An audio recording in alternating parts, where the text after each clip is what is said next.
Hi,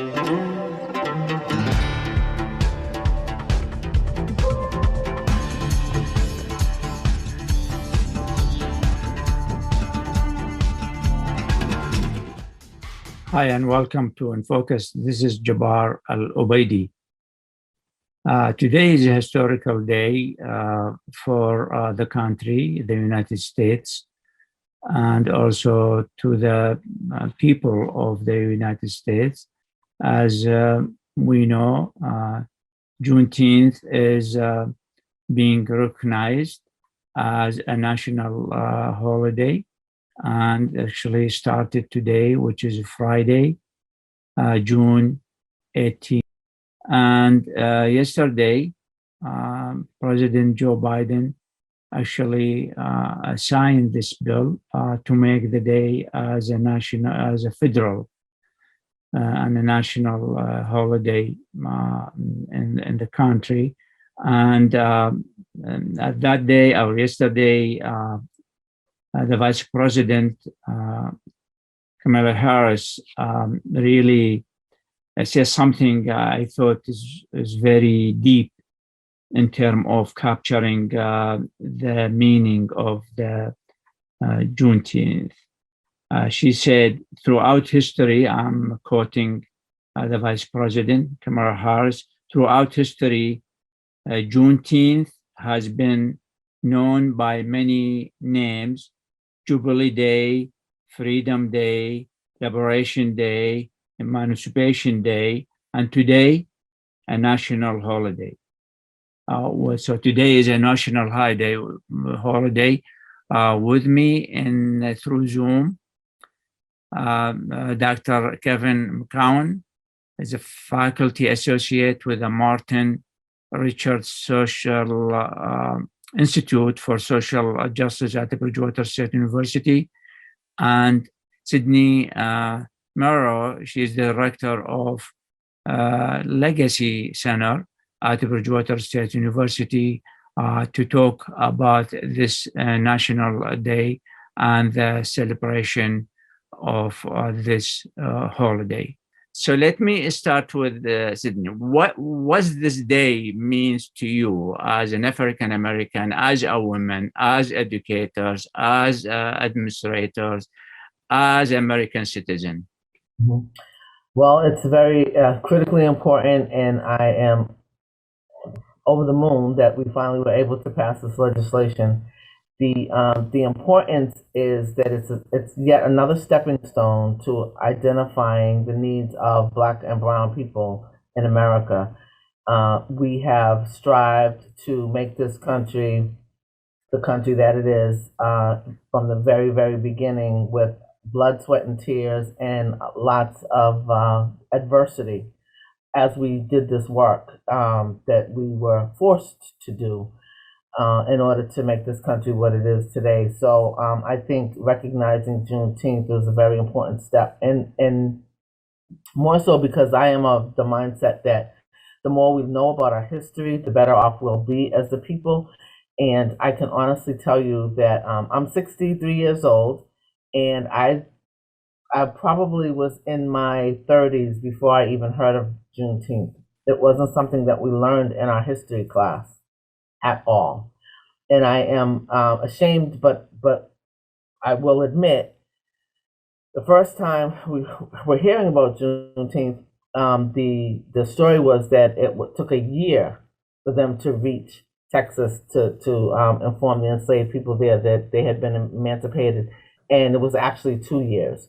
So we still have a ways to go in terms of educating white and Black people in this country as to its true history, which needs to be validated. And I really hope that before I leave this earth, we have made significant strides, and this is just one of them. But it's overdue.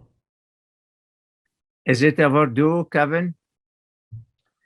Absolutely, it is overdue. And when I think about this holiday, actually, I think it is the culmination and celebration of a couple of things that happened in 1865.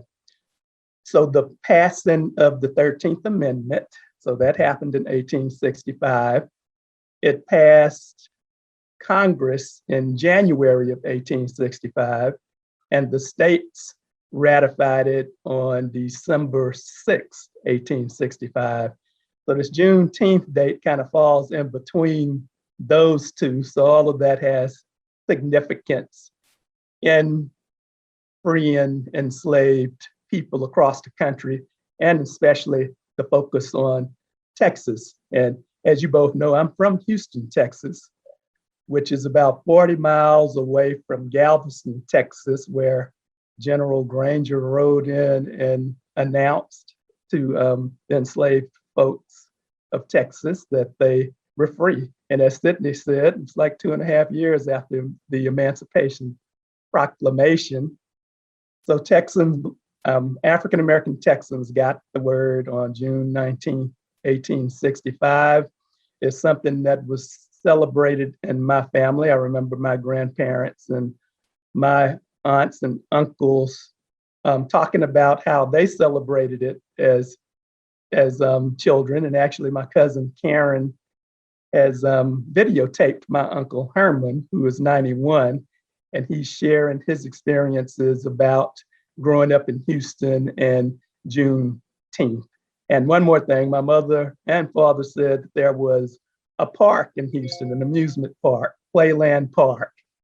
And Juneteenth, June 19th, was the only day that African Americans could go to that park. Now, this is a very interesting, very powerful story. Sydney, today is, I read articles and I heard actually people describing the day as like the second Independence Day. Mm-hmm. What do you say? Oh, I have heard that, and I embrace it. If that's how people feel, then I think they should be able to celebrate that, because, in fact, the 4th of July was not a day of freedom for Black people, because we were enslaved. And so, so why should we celebrate that? I think it's, for me, I call it the first, the firework day in July. I don't call it Independence Day, and I really don't celebrate it, to be honest with you. And never really have. So, so I do feel like they're very correct in their perception that it was not a day for Black and brown folks in America.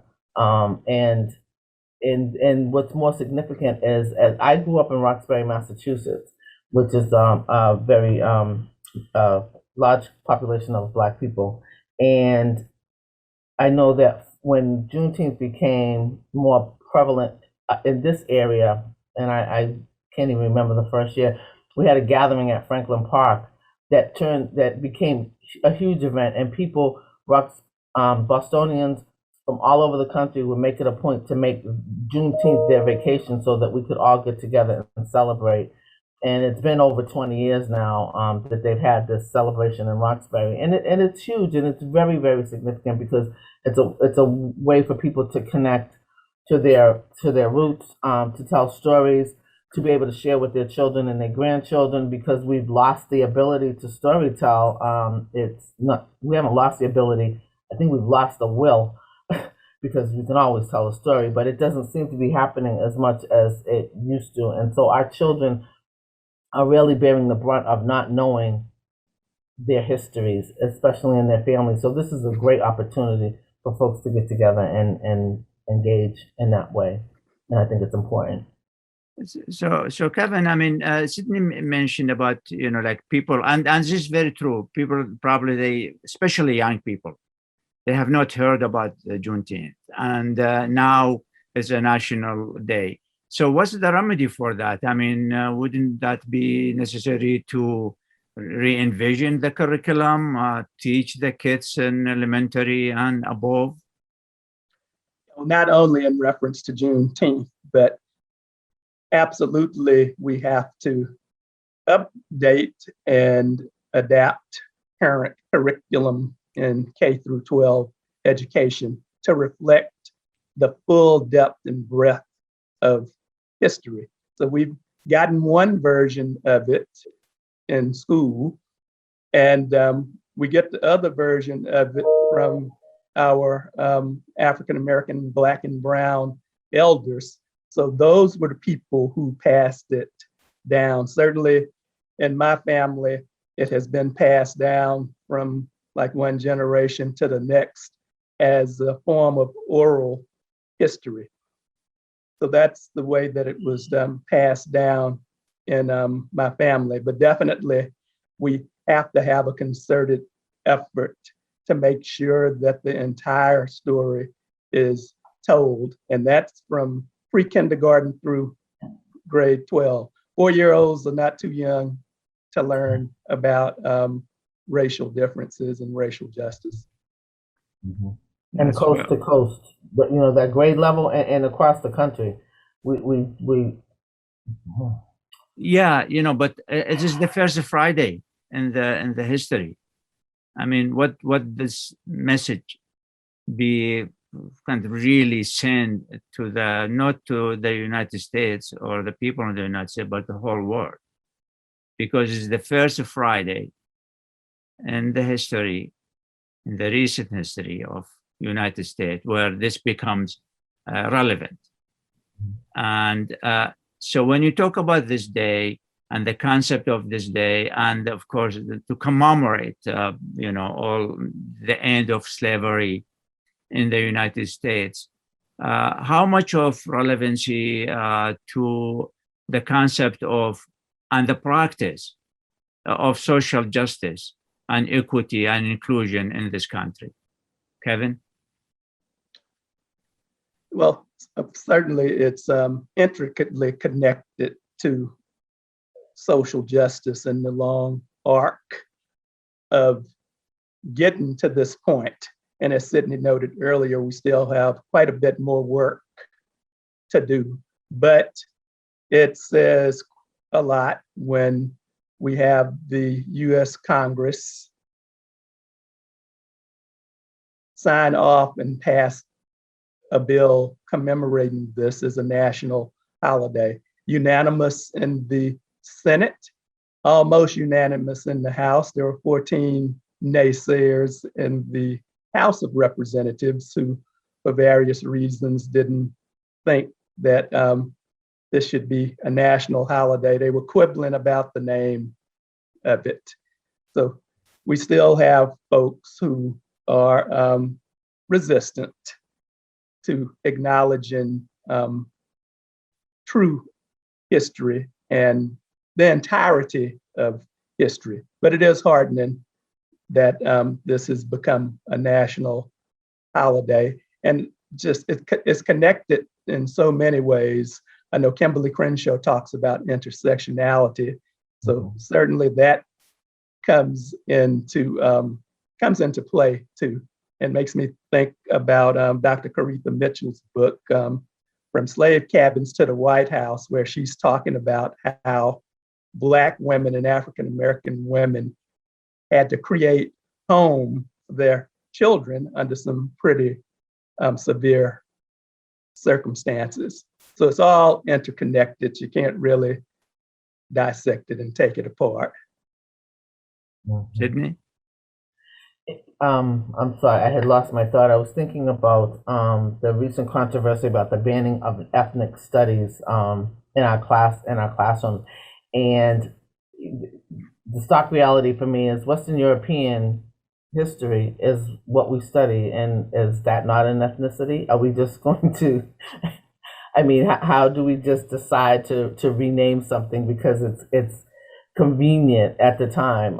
If you know, African American studies are ethnic, then so is Western European. So where do we go with that? Wherein lies the justice there? It's I don't know. So Sydney, you are director of this news channel. I mean, tell me about the vision. And what's this long, very nice long title? Well, I'm so happy to be able to commemorate Paul Gaines and Sarah Lewis for their contribution to the community So it's wonderful, and inclusion and equity is something that I always felt passionate about in terms of renaming the center, because I think it's very important for us to understand and learn about one another. I don't want this to just be a center where Black and Brown students congregate and support one another. It has to be a community. We are a community. There is nowhere in America where these children are going to go into a workforce where it's not diverse. And so if this is the breeding ground for careers and professional development, social justice, then we have to be together. We have to learn about one another, and we have to appreciate one another's differences and figure out a way in which we'll work together to be a productive society, because we've already reached the pinnacle where our high school graduates, well, I think it was 2014, our high school graduates of color outnumber white. So that's not going away. That's just going to increase. And the more high school graduates we have, hopefully, the more college students we'll have. So I really, see the day, I celebrate the day when a center like this is not just seen as a place for people of color, because all of our students need to be able to work together to make this world a better place. That is the only thing that's going to change. We cannot change the hearts and minds of a racist person necessarily, but we can change the systems that guide our students to that next level. And that's, to me, that's a social justice piece that's so critically important. So for the center to be able to do that is my hope and dream. That it's welcoming to everyone and a place where we can learn and grow together. And at your end, Dr. McCowan, what the center going to do for social justice? I mean, is this day kind of an open invitation to educators, to teachers, to parents, to politicians to reconsider and rethink things, and then put it really on the right direction in terms of teaching, learning, and also sharing? So absolutely. Sydney made me think about Dr. Gloria Ladson-Billings, who has done lots of work in connecting critical race theory to culturally relevant pedagogy. And her argument is similar to Sydney's, that it's all been culturally relevant, just whose culture was relevant. And we all know it was Eurocentric culture that was relevant. She said it's all been culturally relevant, but just focused on European history and European lifestyles. So I think where the Martin Richard Institute for Social Justice comes in, this past year, we've been really thinking about and focusing on racial justice connected to social justice, and being sure to focus on that and not let racial justice kind of get lost under the big umbrella of social justice. We have to be sure that we continually focus on racial justice here in this country, because as we know, we've seen in the news, there are state legislatures lining up to ban discussions of critical race theory in K through 12 education. So we have to be ready for the counter argument in terms of moving this forward. And I will say that it must be striking a nerve if we got some state legislators banning it. So we must be on the right track. So how to send this powerful message to the general audience, to the general public?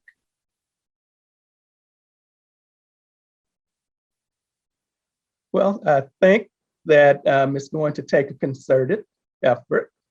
I know some of our musicians and folks in the entertainment industry have taken up this banner too. And I think that will be a way to reach a lot of our young people, is to put it to music, put it to art. So there are many different ways that we can get this information out. doesn't necessarily have to always be scholarly. So there are many different ways to get the word out. And as I said, some artists have already taken up the banner in spreading the word.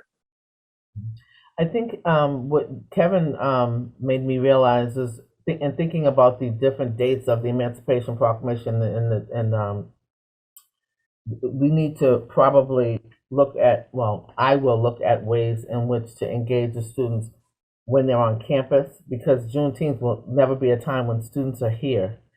And so that's a missed opportunity. But I think if we celebrate and recognize the previous dates that Kevin talked about, and recognizing that Juneteenth is coming, and maybe they won't be here, but we'll be able to have some form of a celebration and an educational opportunity to talk more about it. So that will bring it, hopefully, shed more light on it for the students that would not, like I said, not be here in June. That's right. But, Kevin, in terms of slavery, and if you go a little bit wider or broader, and you see the curriculum and the call for decolonization of the curriculum, would you see this is also part of the critical thinking and social justice theory, that in terms of the implementation and education, and also to really lead to more of right legislation? Yeah, well, actually, yes, it's also interconnected. So, of course, discussions on decolonialism, of course, is a part of the whole conversation too. And in thinking of how we address this too, we as teacher educators in college of educations across the country have to make sure that we prepare future teachers so that they can go out and have authentic conversations with their students around these conversations. And I think Sydney noted earlier, even if you are a white teacher in a white school district, we still need to have these kinds of conversations. And quite frankly, for the foreseeable future, we're going to have white school districts and BIPOC school districts, because that's just the way that is. And that's not going to change in the near future. So we just have to ensure that we prepare these future teachers who will be working in these districts across the state of Massachusetts, that they are able to have these kinds of conversations. And we have to make sure that we work on the state standards too, where they explicitly state that you will work on racial justice, you will address history in its entirety. That includes conversations around enslavement and decolonialism. So all of that has to be addressed, and we need to take action steps to move towards that. And as I said, I think one way to do that is to make sure we prepare future teachers so that they can go out and teach history in its entirety. And history is connected to all content areas, right, but not just social studies. How you explain the day for small children? Well, I have a 5-year-old grandson, and we had a little bit of a conversation last night about it, because his mother was, recognizing that her staff were looking for the day off because this law had been passed.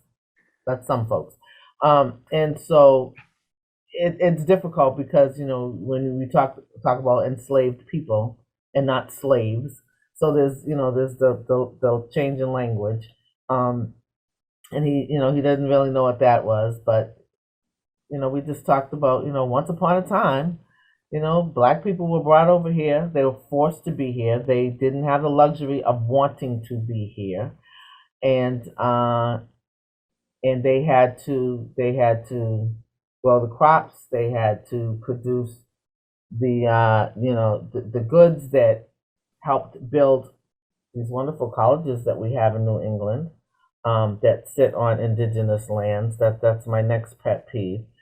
We need to recognize the enslaved labor that created the wealth for New Englanders to build these colleges and their mansions, because we want to act like New Englanders did not have slaves, but we all know that their families were connected to slavery in the South and in Virginia from the very beginning.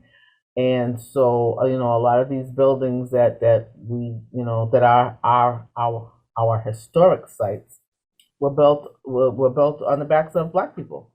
So, you have to have those conversations little by little, and he didn't really understand, but we had the conversation, and and then the troops rode, and they rode their horses, and that was more fascinating than anything else. But he's 5, so little by little, you share a little bit, and you hope they understand and that it resonates. And it's funny because I'm sure he'll come back and ask me more questions because he'll think of something else tomorrow.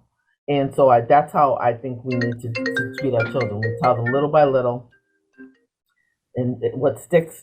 They start to ask questions, and pretty soon he's not going to be 30 saying he never heard of Juneteenth. Yeah, Because yeah. that's my story, and it's sad. That. Yeah, Yes. Yes, Kevin. Yes. I was just going to add to what Sydney said. So now we have books that help us talk to young children about complex topics. And as we know, they're very concrete little folks.